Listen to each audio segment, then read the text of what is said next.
I am running for Congress in the 1st Congressional District. We need to get Americans back to work. We need to create jobs and get people working. We need to address the challenges that our families are facing in this incredible economic crisis. There's no question that, having looked at the work of the Rhode Island Foundation, that I was particularly excited about working in a place where I knew I could make a difference and get things done. And I think it's going to be especially challenging in Washington to get things done right now. Well, he's still a congressman as we tape today, but by the weekend you're watching this, it'll be all behind Democrat David Cicilline moving on to other things. Holding the powerful accountable from Washington, D.C. to right here in southern New England. This is 10 News Conference with Gene Valicenti. I once again extend my deepest gratitude to the people of Rhode Island for giving me the greatest honor of my life, the opportunity to represent you for the past 12 years here in the Congress of the United States. May God bless you and protect you. Good morning, I'm Gene Valicenti. This is a special 10 News Conference final interview with Rhode Island Congressman David Cicilline joining me in studio. Well, congratulations. The hairline has stayed the same from what I could see in the, archive tape. I don't know. I look very young in that first picture. A little grayer. Yes, definitely. A little less hair. Well, that's to be expected. You know, it's going to be a while before we write your obituary. A long life ahead of you. But I think when we do, it might say something like, fierce, liberal, partisan David Cicilline. Would that be fair to you?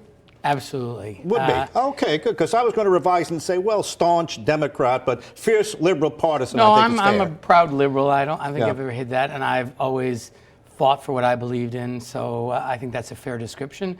You know, I think in the last few years it's been particularly important to contrast what we're fighting for as Democrats to the alternative, but I think it's fair. Fierce liberal partisan. You're not or maybe fierce liberal warrior. You know, well, maybe something less. You're not the fiercest because there's a whole new crew down there that makes you look like a moderate. Right. I guess you're that's not the true. most liberal, right? And I don't even think you're the most partisan anymore. Yeah. I think there's a whole crew farther to the left that does business a different way than you do.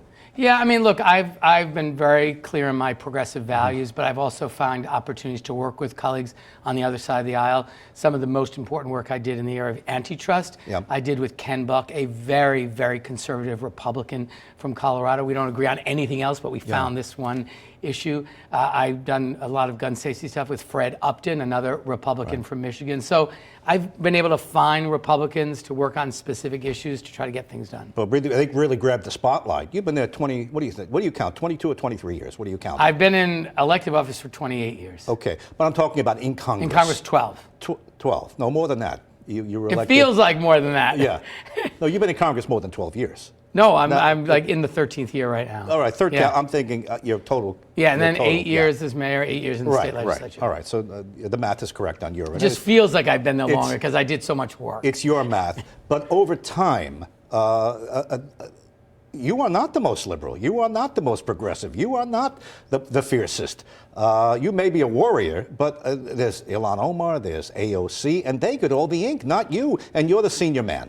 Yeah, I mean, look, our caucus is very diverse. We have people who are on the very progressive far left of our party. We have people who are very conservative, like Henry Cuellar from Texas. So I think one of the kind of great strengths of our caucus is we have a lot of diversity of views on important issues, but I think we share a basic set of principles about protecting working families, helping people get into the middle class, an economic model that grows from the middle out. So I think there's a lot of shared views on things, but we have a lot of views in the Democratic caucus. All right, I'm going to get into where you're going in the future and what that's all about. But first, you're leaving with some unfinished business. You're not going to be able to vote on the deficit negotiations that are underway right now.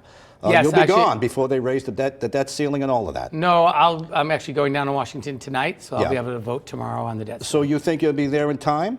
Oh yeah, I'm going tonight, so I'll be there for the vote. So tomorrow you expect that vote. You don't expect it to be delayed by the fierce bickering that's expected? I don't expect it to be delayed, but I expect it will happen tomorrow. And you'll vote for the president's plan? I'm reviewing it right now. We just got the text, and so my staff and I are going through the text. I think, you know, my general impression, without having reviewed it with a lot of detail yet, is I would say I'm a lean yes, kind of based on it's not everything we want, it's a compromise, but the idea of allowing a default in the United States, the harm would be so great that absent something, I'm likely to vote for. But what are you hearing about the far left Republicans blocking this thing? They think McCarthy got rolled. Far left. I'm sorry, far right Republicans blocking this thing. They think McCarthy got rolled by the president. Yeah, I mean, I think what we're hearing from the Republican conference is that the speaker has an expectation of delivering 150 votes from the Republican conference, which should be enough, coupled with the Democrats who will support it, to get it to the presidency. All right, so you're rushing. That'll be your final vote. Yes. Probably a yes vote as you're leaning. The next tranche of money for Ukraine, you won't be there for that, right?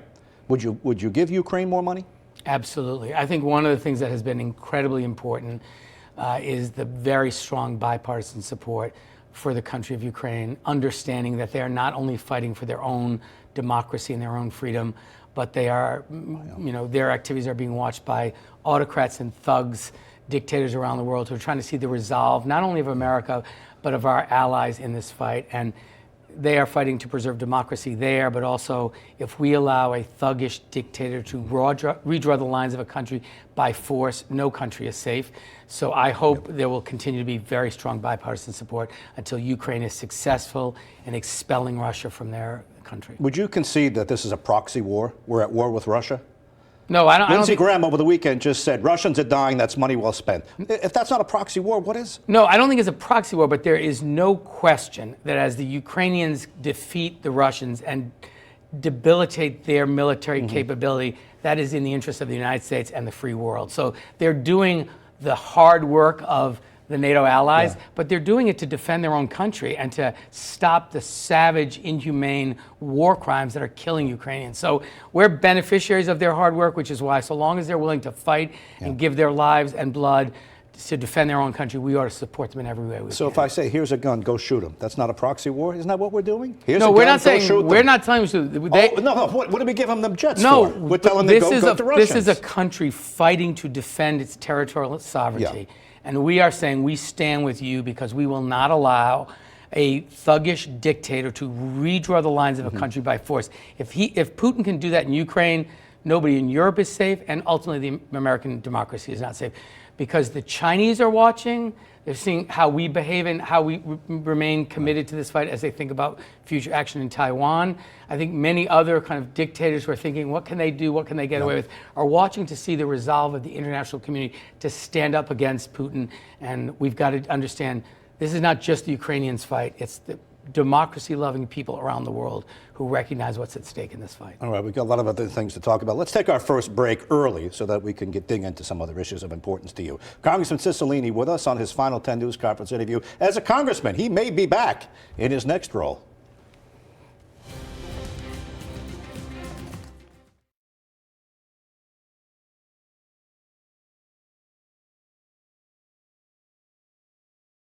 Thank you for turning to 10, your news leader. 10 News Conference with Gene Valicenti continues right now.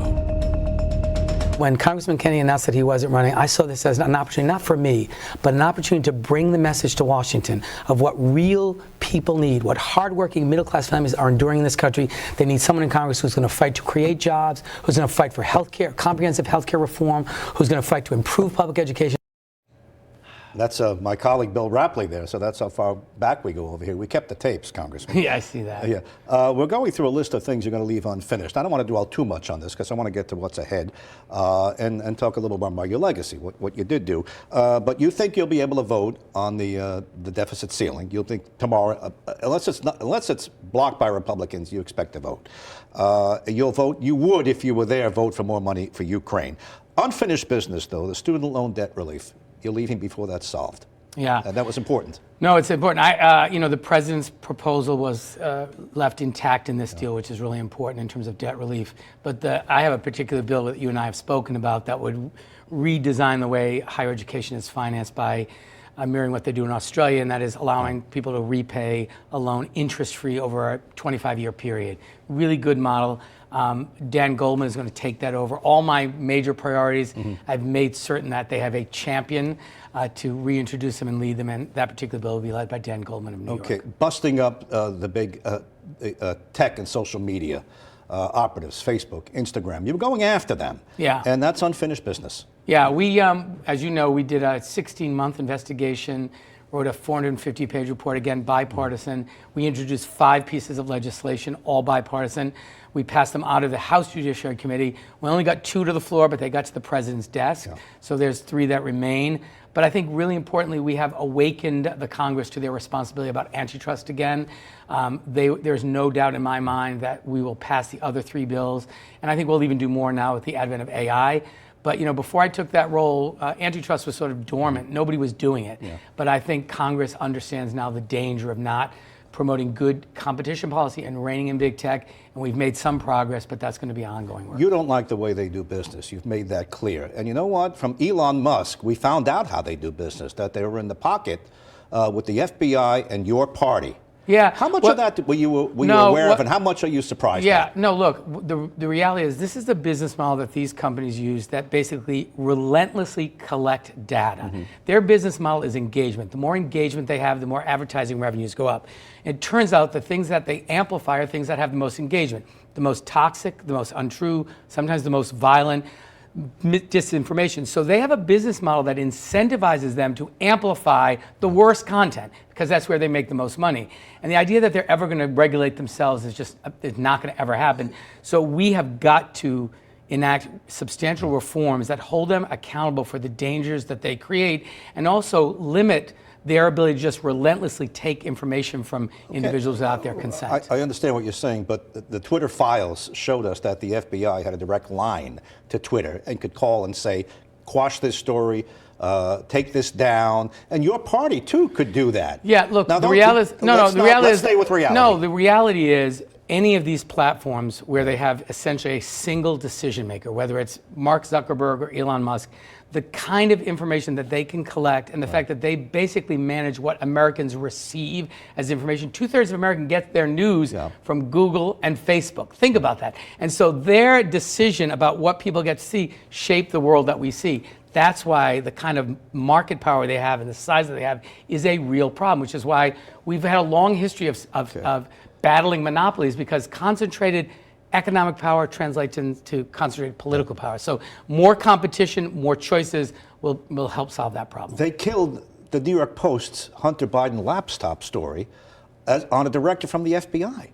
That's an abuse. We're learning this from the Twitter files. Yeah, I understand what you're saying, but what I'm trying to get out is that how much of this did you know that your party could call up and say, I don't think there's any evidence that our party could call up and do any of that. Well, it wasn't Republicans killing it. But I don't know that there's any evidence that anybody called up to kill anything. All I'm saying is you don't have that problem if these platforms don't have the kind of market power they have, where they essentially have no competition. Okay, now let's go on to other things. In that political obituary that we're going to write on you someday, it's going to say that you're okay with the words fierce liberal partisan, and it's going to mention your role, high-profile role in both impeachments. And you're not going to back down on that. Oh, I I'm don't expect you to say I made a mistake or anything like that, even though they didn't prevail. Yeah. But let me ask you, it didn't prevail. Let's not be flip about that.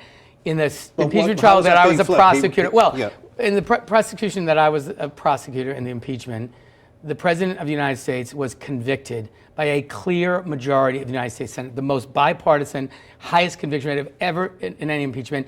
Only it didn't reach the 2/3. But a clear majority of the United States Senate found him guilty of inciting a violent insurrection against the government of the United States. We shouldn't lose sight of that. You're a defense attorney. You know that. Only case I ever prosecuted. You have to get enough jurors to have a no question about it. Otherwise you walk out not guilty. No question about it. Okay, all right.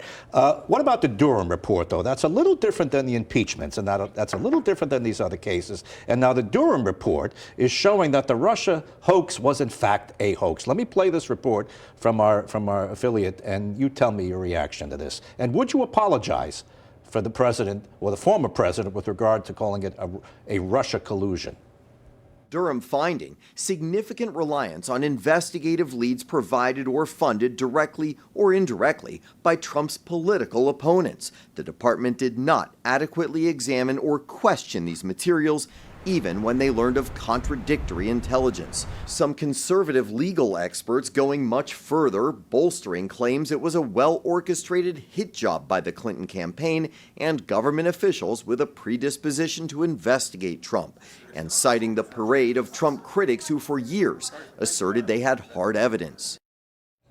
That's Scott Thuman with our Sinclair Broadcasting in Washington. Now, First of all, I completely reject Jonathan Turley's characterization. He's a strong Trump partisan. I do not believe that is an accurate assessment of the report at all. I invite him to read the Mueller report that provides significant detail about the relationship between the Russians and the Trump campaign. So look, Durham, I think, spent millions and millions and millions of dollars, ended up not convicting a single person of wrongdoing, not one. So it was a much ado about nothing in my view. Well, that's the way you're spinning it. Now, No, I think that's the fact. The FBI put out a statement immediately saying, yes, that's why we made changes. No pushback from the FBI No, look, at if all on the those FBI made conclusions. changes, yes, great. that's why But, we made changes. Gene, it's There were fine. abuses. It's fine for the FBI to make changes, and if they made changes, they should, and good for them. But I don't think we should mischaracterize the Durham report. Durham had the ability to prosecute anyone if he found one bit of evidence of criminal wrongdoing. There was zero, and that's a fact. So he spent a lot of money to pontificate an opinion, which produced no results. And I think, look, we all want to be sure that our elections in this country are decided by the American people, not by the Russians or any other foreign government interfering. President Trump's own election official said it was the most secure election in history, and he still spun the big lie that he actually won and it was stolen from him. That's a problem. With regard to the Durham report, would you concede the Russia collusion was a hoax? And Not at all. Do you think the president owed an apology I for completely reject Durham's claim that it was a hoax. I don't think he makes that claim. That's your characterization. I think if you read the Mueller report, there is overwhelming evidence about the contacts between the Trump campaign and the Russians in an effort to interfere. By the way, directly led by Vladimir Putin. This was a personal effort by Vladimir Putin to help Donald Trump and undermine the candidacy of Hillary Clinton. Read the Mueller report. It's all in there in the many, many pages with lots of detail. When Durham said the FBI was acting on information that it didn't vet, information provided by the Hillary Clinton campaign, information that had been run past President Barack Obama. But he doesn't say that information was not true. He said the FBI shouldn't have acted on that. No, he never said that those facts were untrue. If there has to be additional vetting or cross-checking, and the FBI has made those provisions, great. But the fact of the matter is, Durham found no evidence, despite months and months, years of investigation and the expenditure of millions and millions of dollars. Not one single person was convicted of any wrongdoing. Okay. That's a fact. All right, we'll hold it there. It's your final interview. Absolutely. So we're not going to beat every sentence here. You have your views and others have theirs. Sure. When we come back, more from Congressman Cicilline and what lies ahead.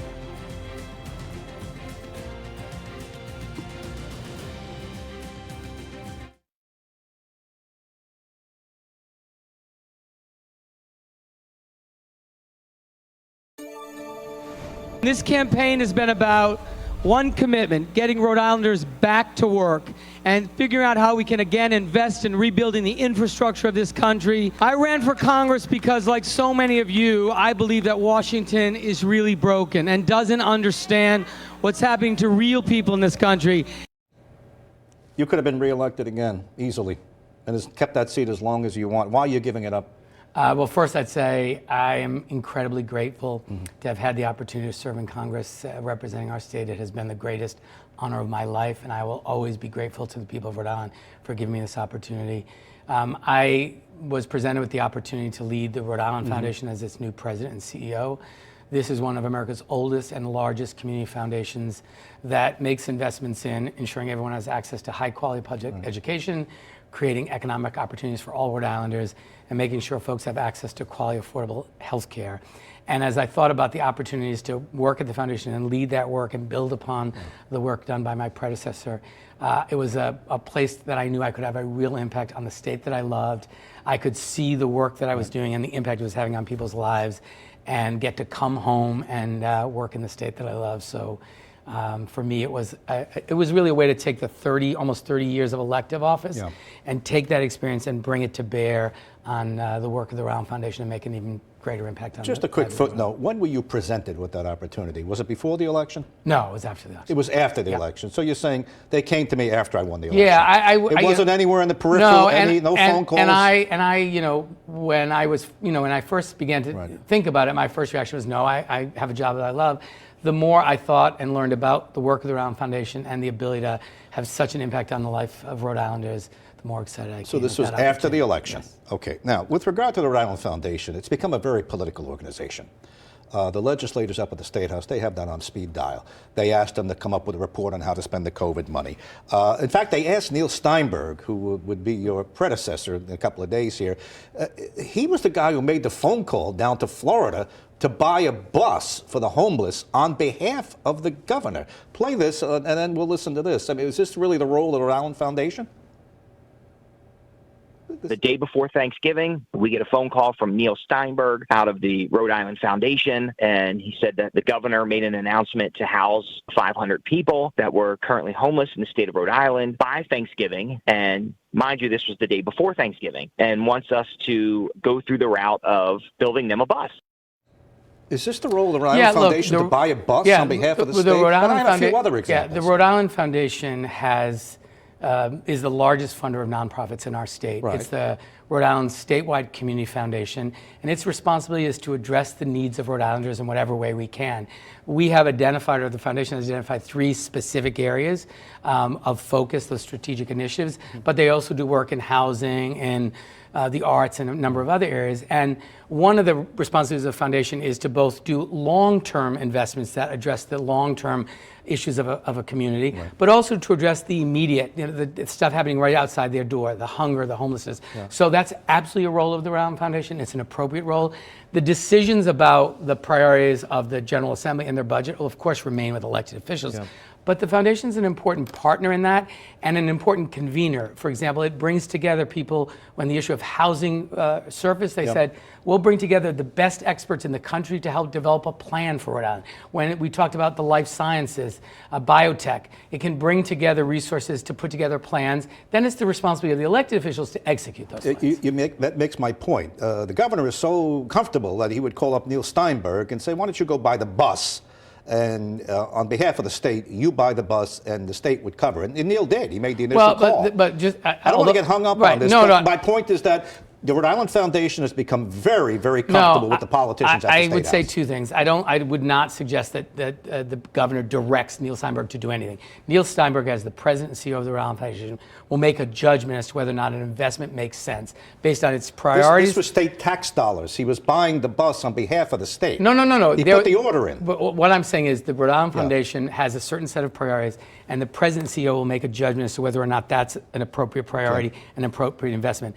It is very important for community foundations to work closely with state, local, and federal governments so that their work is aligned. But it is not, they are not the government officials, they are not political, they are explicitly not political and not partisan, which is why my political activity will end when I assume my responsibility. There are some very concerned that you're a political person, and you're taking over the Rhode Island Foundation, and if it's political now, it may get more political. But let me just say to you that right, go ahead. It's very important to me that your viewers understand. I recognize that I'm going to an explicitly nonpartisan organization, and as much as I've loved being a partisan brawler for the last 20 years, those days are over. I now work with stakeholders across the political spectrum, donors across the spectrum, and I must establish very early in my presidency at the Rhode Island Foundation that I understand the difference. All right. Did you know that the Rhode Island Foundation gave a substantial grant to the Rhode Island court system to fund a diversity training program? I was unaware that a nonprofit could give money to the court system